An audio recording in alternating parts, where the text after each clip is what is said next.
build the vast majority of our dryers right here in our facility. However, there are a few components and a few items of our dryers that we don't assemble here, just because if we did and we put them on the dryer, it would be too large to go down the road to get to site. So for those particular ones, I'm thinking like our walkways and our front platforms and other service platforms.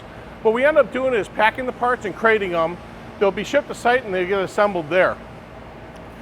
There's a lot of different service platforms and walkways that I'm talking about. And of course, with those different varieties and different designs, there's a lot of parts and components that go into them.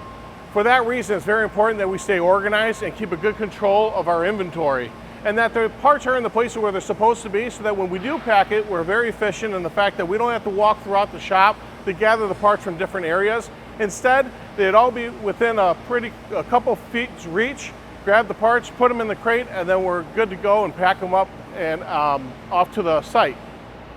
In order to do that with all these parts, it was very important that we designed and built our own shelving units, as opposed to using commodity shelving that you can get off the shelf from some other place. So we took a look at the design of the different components, like our handrails and our toe kicks, and we designed shelving units around those kind of components so that we can have a large number of parts all within a small area.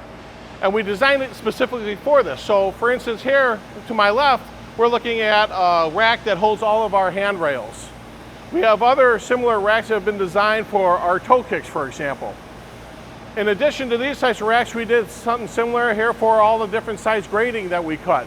And we try to use as much vertical space as we possibly could so that we don't take away from the assembly floor space.